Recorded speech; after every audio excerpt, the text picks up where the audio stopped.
please note before watching this video, this content will contain shocking revelations and facts regarding the war against humanity brought forth from the false religion of Islam and the worship of Satan.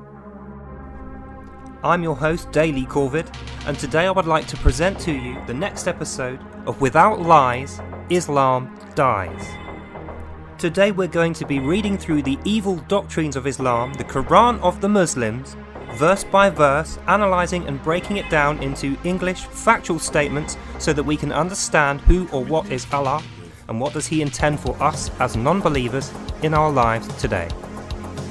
Good afternoon and welcome back, ladies, gents and Pikachus, to another analysis and breakdown of the Qur'an of the Muslims. Yes, we are back once again to break this thing down verse by verse into easy to understand factual English statements so that we can understand who or what is Allah, what does He mean by the content of His book here, and more importantly for us, how does this affect us in our lives today. So, as I always do before I start, I'm going to tell you now if you have any doubts as to the things I'm going to say or my factual accuracy, because some of this will be unbelievable to you. Please first buy and read one of these, a Tajweed Qur'an with the modern English translations in there as well as the Arabic, and after having done so you'll recognise every single word I'm about to say to you now is 100% true and accurate of the words of Allah Akbar and what Muslims believe today. So let's get started.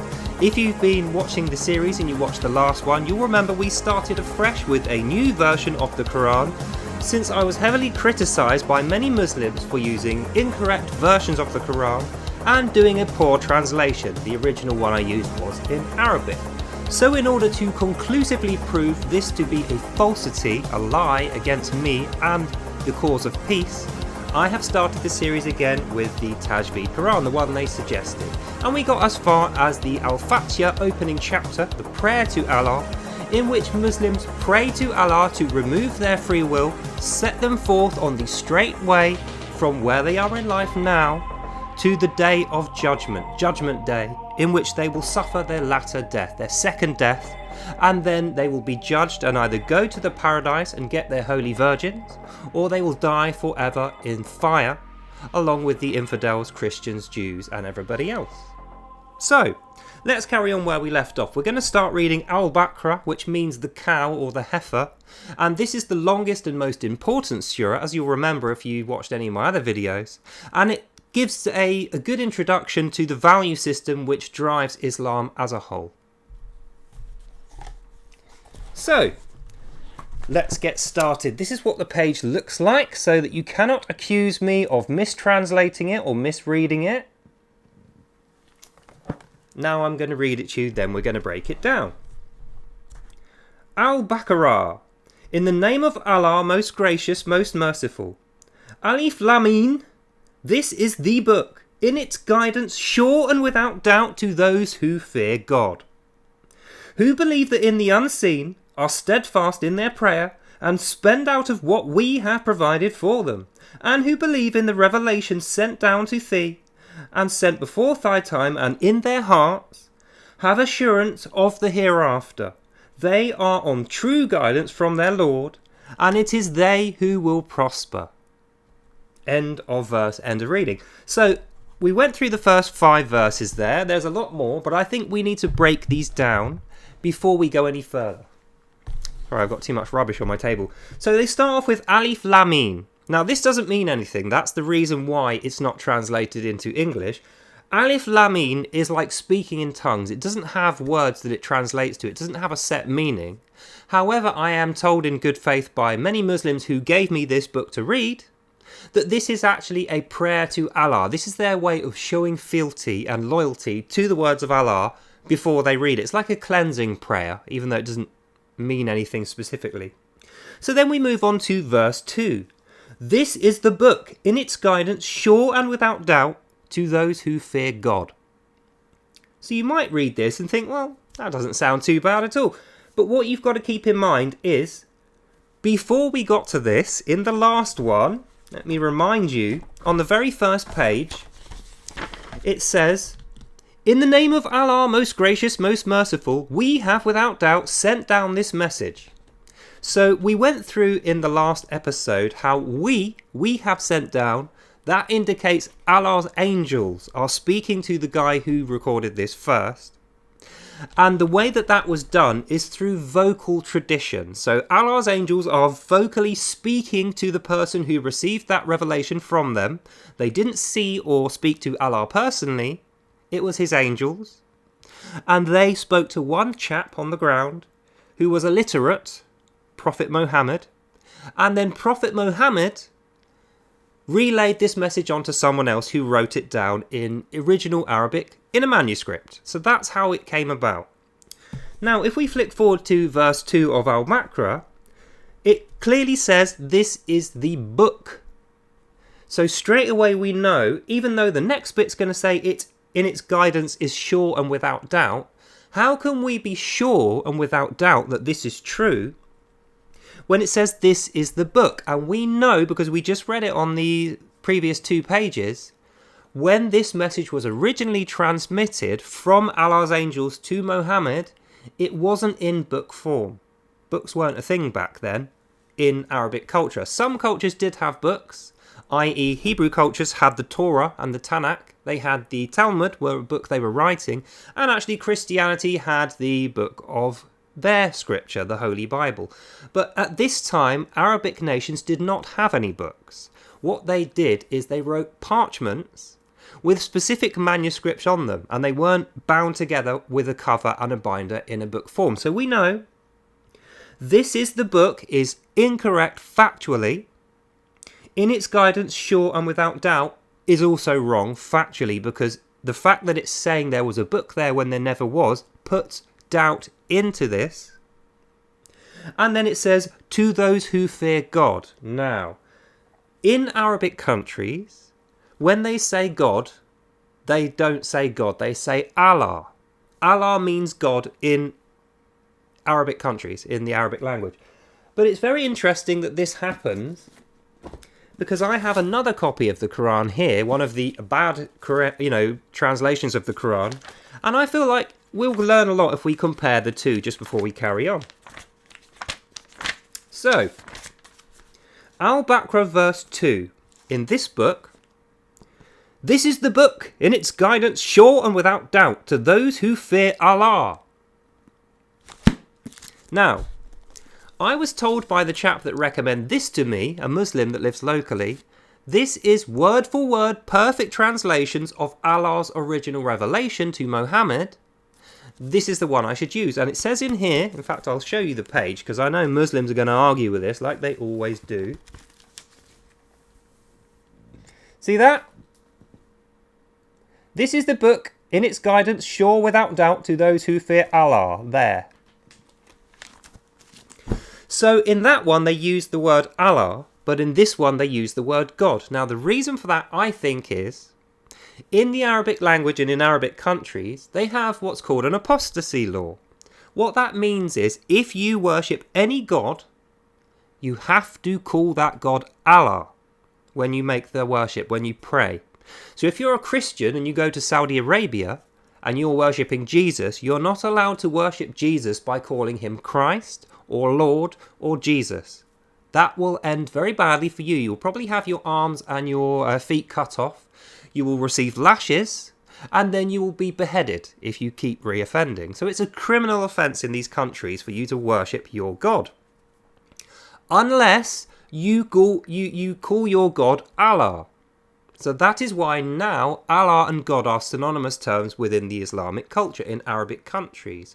But nowhere else on earth formally recognises this. So that is why in this book, which is an older translation, this is the one British Muslims will generally tell you to use, it says Allah. But in the Tajweed Qur'an, the most recent one I was told, because I got told this one's wrong, these ones are all wrong, Reliance of the Traveller is wrong, the Noble Qur'an, the Generous Qur'an, all wrong.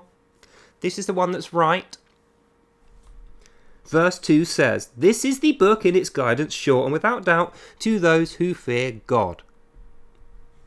So we have 3 reasons there in the first 2 verses to recognise that this is not true. This is completely false. This is the book is false, as we went through.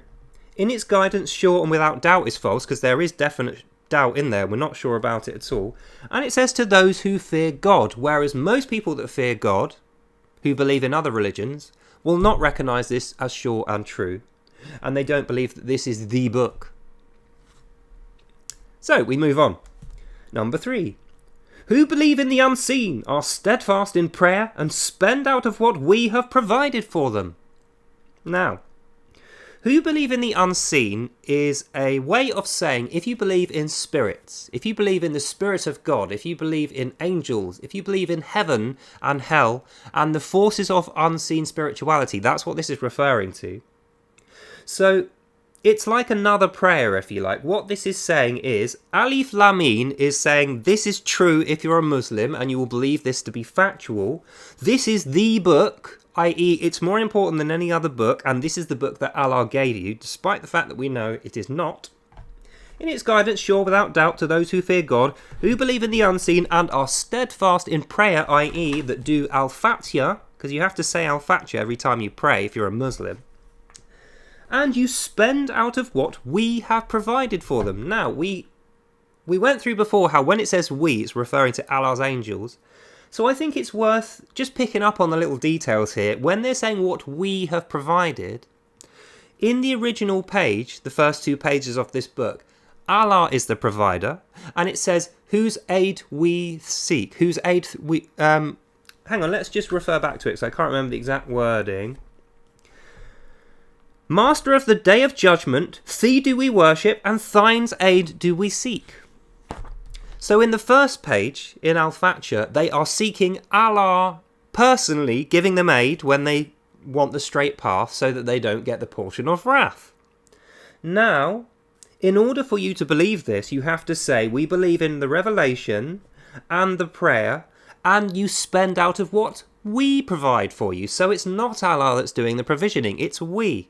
Unless Allah is a part of a group of angels, that wouldn't be the case, would it? So we got 2 distinct possibilities there. On this side, the one that Muslims would like to believe is that Allah is the one controlling the provision, and when it says we, it just doesn't matter. You know, we're just nothing to see here. We'll just look past that and say it's a mistake, even though later this book says if it's mistakes in it, it's not the real Qur'an. It's not true.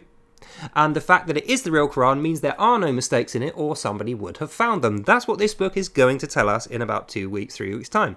So, if we believe in steadfast prayer, believe in the unseen, and we spend out of what we have been provided by, we the angels, that means we have to spend out of, we have to act out and do in our lives only the things provided in this text. So without putting too much of a fine detail on it, what the Quran is saying there is, O Muslim, if you are a good Muslim, you will do nothing outside of the commands in this book here. And the reason you're doing the commands inside of this book here is because Allah has wrote it and give it to you, and He is the master of the day of judgment, whose aid we seek. Do you understand how that works? So Allah has said you have to pray to Him to remove your free will and just do only this. So you are giving up free will and saying this is now your free will. This book here is going to be your entire life's behaviour, how you think. And the reason is because you are only going to spend out of what His angels, we, have provided. And in that group of angels, Allah is part of we.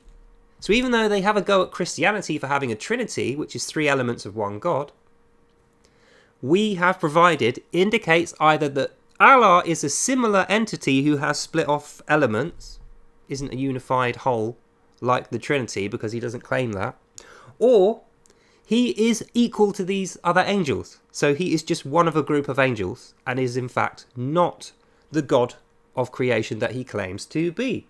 And that's what I believe. I feel like if we compare this to the Old Testament, which I have done in the past, please check those videos back if you want to see that, we can tell the snake in Eden, who becomes known as Satan, is synonymous with this guy, and he is one of God's angels who rebels and is offended by the fact that God favours humanity. He feels like he should have been the favoured one, not humanity. So he rebels, and in the knowing that he cannot harm God, he wishes to harm God's children to emotionally get at God, considering he can't really do much else. So that's why this says, in my view, who believe in the revelation sent to thee, steadfast in prayer, spend out of what we have provided for them. We means Allah and his angels as a group of similar creatures, where Allah is not physically above them. He's just the same as them, but he's their leader. That is synonymous with our reading of the Torah, where the rebellious angels leave. One of them is the leader, and that is Satan. Hence how we know, unless we're brainwashed by this, and we go, nothing to see here, if we use our brains, at this point we already know Allah is Satan, the leader of the rebellious angels who wishes to attack humanity. And that's going to be supported by the rest of what this text says. So let's carry on. Verse number 5. They are on true guidance from their Lord, and it is these who will prosper. So, they are on true guidance from their Lord, they being Muslims who do this prayer, believe in the unseen and the revelations of this book, and only spend out of what is provided in this book. So true Muslims is who he's talking about here when he says they are on true guidance from their Lord. Everybody else is not on true guidance from other lords, i.e. Christians, Jews, apostates, atheists, pagans, Buddhists, everybody else. Those guys are being mentioned here as not being on true guidance, i.e. false and believing in lies. And we will find out later these are the people who Islam needs to remove in order for their paradise condition to be met. For the judgment day to happen, they need to kill off everybody else. We'll get to that. And the last thing is, and it is they who will prosper. Now we know prosperity means to do well, to live a good life, have food and a roof over your head and a loving family. To be not prosperous means you don't have those things. You will starve, you will be lonely, and you will die in pain alone. So that's what this is saying. They, the Muslims, they are on true guidance from their Lord, who is Satan, Allah. Everybody else is not on true guidance from their Lord, i.e. they will not prosper. And we'll find out how this is going to happen. This isn't just a natural occurrence. This is Muslims are going to make that happen as part of Allah's prophecy. 6. As to those who reject faith, it is the same to them whether you warn them or you do not warn them. Either way, they will not believe. So what are they trying to say here, I wonder? Let's break it down. As to those who reject faith, that's directly talking about these guys over here who are not following their Lord, the guys who are not going to prosper. So now we've stopped talking about Muslims and saying this is how you're going to live. Verse 6 of the first proper book, Al-Baqarah, we've immediately started to discuss what we're going to do about those who reject the faith and follow other lords, i.e. apostates, atheists, pagans, Christians, Jews, Buddhists, everyone else. That's who we're talking about now. So, as to those who reject faith, reject Allah and Islam, it is the same to them whether you warn them or you do not warn them. Either way, they will not believe. So the reason he's saying that is he's saying Muslims, don't waste your time trying to warn these guys that they're going to get killed and have no prosperity and they are going to be our enemies. Don't warn them, then they will know, and it will put them in a position of power because they will see you coming. Even though that's not written here, we can tell from the way that it's written, it is the same whether you warn them or you do not warn them. It is the same is referring to the position of the Muslim, and Allah is specific, or Allah's angels is specifically saying to the Muslims here, Muslims, your job does not change whether you warn these guys or you don't warn them. They are not going to believe in Allah. They're not going to follow Islam. They will not be one of you. So what that means is it doesn't matter whether they're warned or not. If they're not Muslims, don't bother to warn them because you'd be wasting their time and your own. They will not believe. That's the end of the quote. That's what that means. So we move on to 7. Allah hath set a seal on their hearts and on their hearing, and on their eyes is a great veil. Great is the penalty they shall incur. 8. Of the people there are some who say, we believe in Allah and the last day, but they do not really believe. 9. Fain would they deceive Allah and those who do believe in him, but they only deceive themselves. They just don't realise it. So I think we'll stop there. We'll go through those verses. Isn't this interesting? So, Allah hath set a seal on their heart, and on their hearing, and on their eyes is a veil. great is the penalty they shall incur. So remember, we're talking about everyone else who's not Muslims here, and the first thing they're told is don't bother about warning them. Doesn't matter whether you warn them or not. Allah has already said these guys are dead. They're not going to get prosperity. They're not going to live on. They're not going to survive till the day of judgment.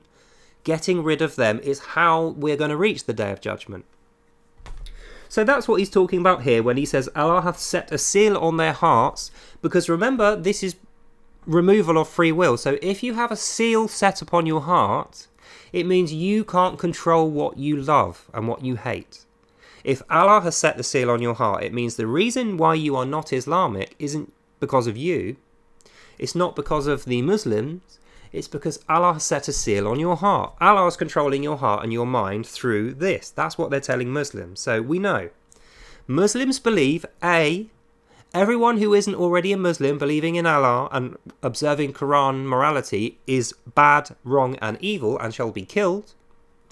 B, they believe there's no point warning people, even though they are told to profess their faith and to try and convert as many people to Islam as they can. It clearly says here, it doesn't matter whether you warn them or not. It doesn't matter whether they convert or not. If they were not Muslims from the start all the way through to the end, they will not survive the judgment day. And then it quantifies this with even more details. Allah has set a seal on their hearts and on their hearing, and on their eyes is a veil. Great is the penalty they shall incur. So he's saying they can't see properly, they can't hear you properly when you speak. So when you are telling them about the Qur'an, O Muslims, they're not going to see it your way because they're blinded. The veil on their eyes is there. They're not going to hear what you're saying because Allah has sealed their ears shut. So they are physically incapable of being a Muslim at this point, no matter how many verses you tell them or whether they promise you that they are, going to convert to Muslim or not. The fact is, they're not ever going to be Muslims. Allah has set a seal on their hearts, that's how you know.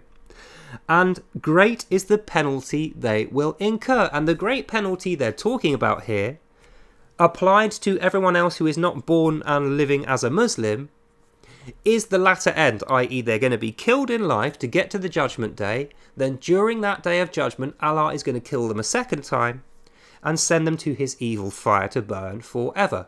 That's hell. And remember, there's nothing they can do about this because Allah set the seal on their heart. They can't see or hear. And he's already pre-warned them. They're going to beg for their lives and they'll say anything to try not to die at the end of your sword, O Muslims. So don't believe a word of it. Allah set a seal on their hearts. They're going to get this great penalty. And what we'll find out, ladies, gents and Pikachus, is Muslims are the ones who have to enact this penalty upon us. That's who it's talking about here, we. We have to suffer this penalty from the Muslims, and that is the jihad. But we'll get to that. 8. Of the people, there are some who say, we believe in Allah and the last day, but they don't really believe it. So he's quantifying that earlier warning, that when you have people on the end of a sword, they will claim that they are worshipping Allah. They'll say, oh, we just got there a bit slow. We believe in Allah now. Really, we do. We definitely believe in Allah. We definitely believe in the last day of judgment. But they don't. But they do not really believe. Fain would they deceive Allah and those who believe Allah, but they only deceive themselves. They just don't realise it. So the reason he's saying this, if we break it down, fain would they deceive Allah and those who believe. So that's saying they can't deceive Allah, neither can they deceive Muslims, because Muslims are on the straight path led by Allah, and that means no matter what they say, because they don't have free will, it changes nothing. So this is an indication to Muslims that Allah does not want them to negotiate. There is no moderation, there is no conversation to be had. Allah has set a seal on their hearts. They can't see, they can't hear. They're ignorant and they're liars and they stole your land. We'll get to that bit. So this is Allah setting up the Muslim to know it doesn't matter what else happens. These non-believers must be killed in order to get to the last day of judgment. Even if they claim they believe, even if they have good arguments or their own religions, none of that matters. Nothing they say matters. Nothing they do matters. The job of you, O Muslim, is to get via the straight path to Judgment Day, and that means these guys need to have that great penalty applied to them by you. Otherwise, you are not worshipping Allah, and that means off with your head, you're dead. And we move on. Verse number 10. In their hearts is a disease, and Allah has increased their disease, and grievous is the penalties they will incur because of what they would lie about. So if I actually hate this book. So if we break that down, in their hearts is a disease.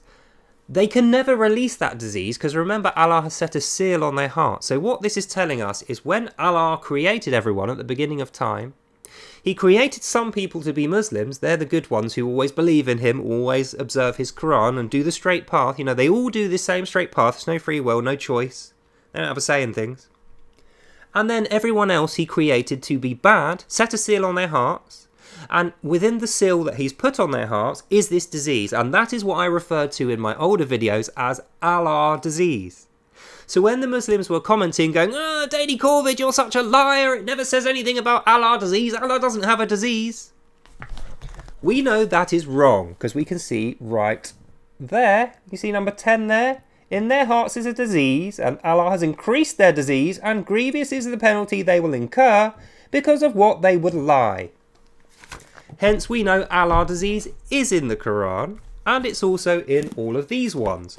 So even though they disagree on some of the wording, i.e. do we say God or do we say Allah, they all agree that Allah disease is absolutely a thing that only affects non-believers and is with them at the time of their creation when they're born, and Allah has sealed it into their hearts with His seal and then blinded and deafened them so that they cannot ever get away from it. There's nothing they can do because remember, there is no free will. There's only the straight way, to the judgment day. So that's what that means. Number 11. When it is said to them, make not mischief on the earth, they say, oh, but we're just reformers. Now, this is a very sneaky passage. So what he's saying here is, when you, O Muslims, say to these non-believers, make not mischief upon the earth. Now, how do you think that works? Do you think Muslims are just tapping people on the shoulder and saying, don't make mischief, guys? Just be on your way, but don't make mischief. And how do you think they define what a mischief is?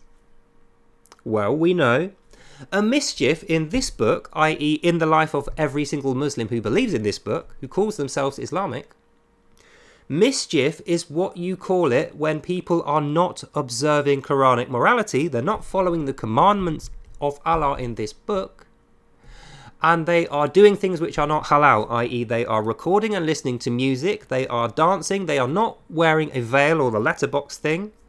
They have daughters and wives walking about on their own without their husband or their brothers being there to control them. They're not taking slaves of Christians and Jews as they've been commanded. And they are not praying 5 times a day to Allah. That is what making a mischief means. So, when it is said to them by the Muslim, make not mischief on this earth, they say, but we're just reformers. What that means is they're not saying we're reformers like we're going to reform Islam. No, that's how it sounds, but it doesn't mean that. When the threat is made by the Muslim, don't make any mischief. That means do what you're told in the words of Allah and be a Muslim, even though you will end up being killed. Until then, you can survive. And if you say no, there's going to be this great penalty applied to you, the penalty you will incur, which is beheading, death. So when that is applied to people, when you threaten people in that way, what are they likely to do? They're likely to go, oh, we'll reform ourselves, we'll change, we'll do anything, just don't kill us. That's what they're talking about here by saying, we are just reformers. It's people saying, look, we'll change our ways, guys, we'll be Islamic. And this is Allah saying, no, don't put up with that. If these guys say they're going to reform, they're only saying that so that you don't kill them, which is the command that I previously gave you. So Allah is saying, don't let these guys trick you or fool you out of your command, which I have given you, says Allah in the book. And that command is apply this great penalty to all the non-believers, kill them. That's what that means. And we move on. 12. Of a surety, they are the ones who make mischief, even when they realise it not. So, Allah is treating dumb Muslim child. He's doing that thing again where he's treating his own believers like they are really stupid and repeating himself from an earlier verse. What he's saying here, of a surety. So it's like it's definitely true, even though you probably read that last one and thought, hang on a minute.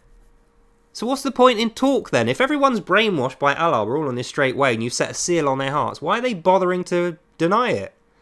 Surely the seal on their hearts would mean they couldn't say anything that was wrong. They would have to be Muslim up until that judgment day where Allah was going to kill them. You know, and we get through the holy door to the paradise and get our virgins, and those guys just don't. How come they're able to argue? That's the question in the head of the Muslim. So Allah sees this question coming and says, no, of a surety, they are the ones that make mischief. That's definitely sure. They are definitely the guys that make mischief. You know, they're not doing the Allah stuff, and we are. So they're the ones causing all the wars and the problems in the world. They're evil. And they just don't realise it. Because they are deaf and blind because of the Allah disease. You know, the seal he set on their heart. So this is Allah's own admission. All the evils in the world, according to him, are a result of him sealing that evil into their hearts with Allah disease and then deafening and blinding people because they don't worship him.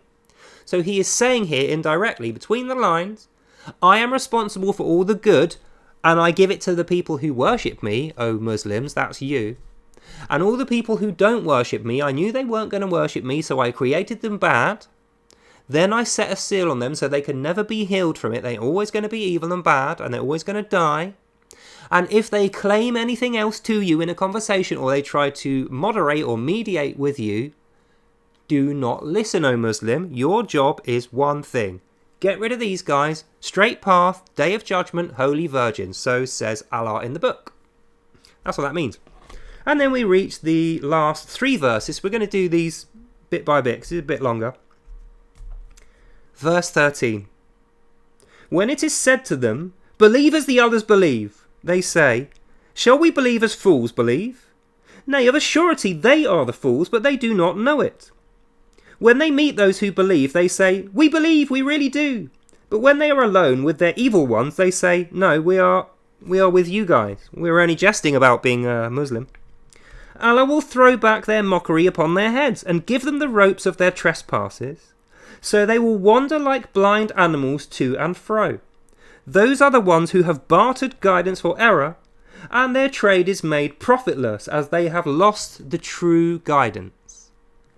Now, bit of a long one there, but I feel like this really nicely encapsulates what Al-Baqarah is trying to teach the Muslim. This is the message of Al-Baqarah that Muslims believe, and if we understand this, we will know better how to detect these liars and hypocrites when they're stabbing us in the back, banning our YouTube channels through false documents and false testimonies, like my channel got taken down for being commercial spam, even though I've never ever done anything commercial and I've never asked for money, never had any ads.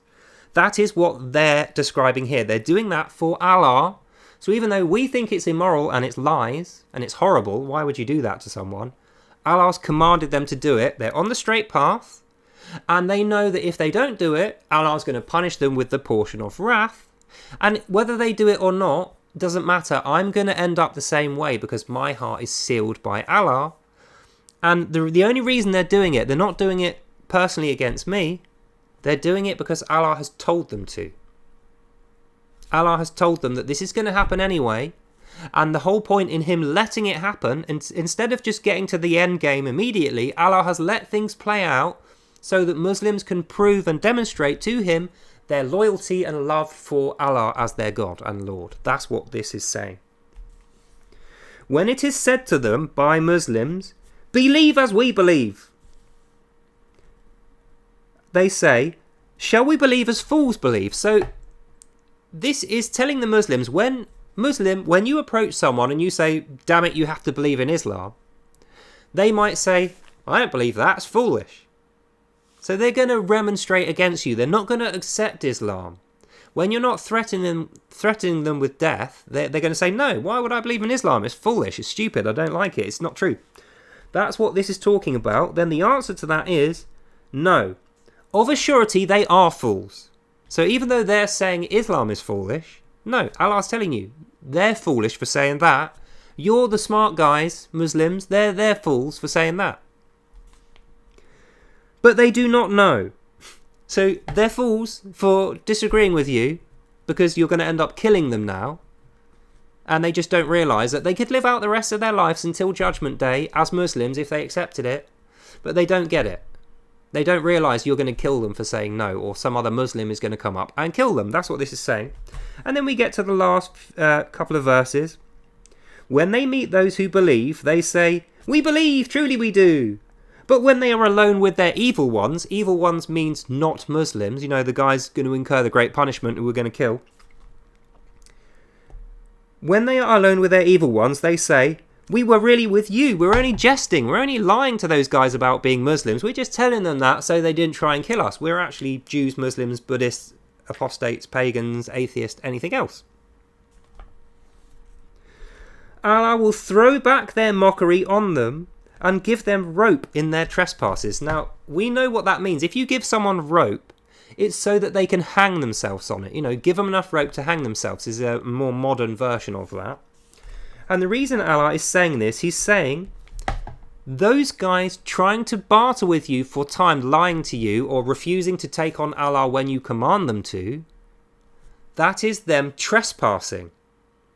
So even though they're in their own country and they're in their own religion, they're doing nothing wrong, they haven't done anything to the Muslim has approached that person and said, "Guys, do you fancy reading this Qur'an and worshipping Allah?" And they've just gone, "Nah, I don't really believe in Allah. I'm sticking with what I've got, thanks." Then they walk away. Because they've done that, Allah is saying that's a trespass. For the fact that you asked them to worship Allah and they said no, it doesn't matter why they said no. The fact is that they didn't say yes. That is a trespass upon Allah, and that means Allah is giving you, Muslim, the authority to kill this person by giving them rope to hang themselves with. So what that means is, let it go now, let out the rope, don't immediately kill them because you'll be arrested and you won't get anywhere. Let them think that you're friendly towards them and you've accepted them saying no. But in your head, no, you haven't accepted them saying no. You're going to kill them later because Allah wants you to do it. And then he makes sure that this is actually what he means by saying, "Those are the ones who have bartered guidance for error, but their trade will be made pointless or profitless, and they have lost true guidance." So we know, those are the ones who have bartered guidance for error. So what that means is they were offered guidance, they were offered Islam, they were offered this, they said no, and they traded it for error. Everything else, when they say no, everything on the no side is error, everything on the yes side is true guidance. So when they said no to Islam, they said no to true guidance, they said yes to error, and because of that, they have traded everything in their lives and themselves for profitlessness. They're going to make no profit from having done that. What that means is we're going to remove their profits in life, you know, their house, their family, their freedom, their peace, their health and safety, their life. We are going to remove that from them because they have lost the true guidance, i.e. they have lost sight of Allah and the straight path to the Judgment Day. So, 37 minutes in, I feel like we have a lot to discuss there. So, obviously the first few verses, you think they're going to get you in slowly. But as we find, just like with these other ones, even though this is written in a nice, friendly way in the eyes of Muslims, I think we can know as Westerners, this is a slightly prettier kick in the face than that. It's still a kick in the face. So Allah is making it plain to his Muslims here. There is no room for debate here. Even though they like to have debates with us Christians and Jews, and they like to think that they're doing their dawah, you know, to convince people. This defeats dawah, because Allah himself has said we are born evil, then we have our hearts sealed in with our disease by him personally, and because that has happened to them, or us, Muslims are told, don't waste your time negotiating with these guys. You know, whatever discussions and debates you have is only to prove to Allah that you are loyal. You're not doing it for a result. You're not doing it to make friends or to really convert people. You're not sharing truth the way that Christians are when we share our Holy Bible. When we preach to people, when we have debates with people, we're not doing it to show off. We're not doing it to be arrogant in the eyes of our Lord so that we can go, yeah, see, we serve you brilliantly. That's just part of the gig, that he's going to like us for doing it. The reason we are spreading the gospel is because we truly believe that if we give this person that gospel, through the knowing of that gospel and through Jesus, they will be saved. of this and everything else. Their sins will be absolved, they will be taught how to live gracefully and peacefully, and their lives will improve. Whereas this book cleanly says that's not the case in Islam. The reason they're spreading this stuff is because Allah has told them to, even though He said that the game is set, everything's predetermined, these guys are evil, I've set the seal on their hearts, there's nothing they can do about it, they're dumb and blind, they can't hear, and they're ignorant and they're fools. And the reason you're doing it is just because you're told to. It isn't going to generate fruit. So what that means is, when Muslims are arguing with us or debating us, or they're preaching their dawah to us, they have no intention of actually winning those debates. They are simply demonstrating loyalty to their Lord Allah, who is Satan, who wants us to be killed. Regardless of what we say or do, we have no free will. He has set the seal on our hearts. In order for His judgment day to be reached, the great penalty on the non-believers, us, must be applied, and that is the only reason they're doing their dawah, their debates, and reading us this. They know we're never going to believe it, and Allah said they will never believe it, quote. The reason they're doing it is so Allah can know they are good Muslims and we are infidels. And that's the end of our reading. So I think 40 minutes is quite long enough for one video, so we'll carry on in another few days. In the meantime, I hope you enjoyed that and you learnt something. God bless you all, and I'll see you, lovely people, in the next one. Bye now. And if you would like to hear more, join me in a few days for the next episode of Without Lies, Islam Dies, and we will go through the next page of the Tajweed Qur'an. So until then, have a lovely, lovely day, God bless you all, and I will see you, beautiful people, in the very next one. Bye now.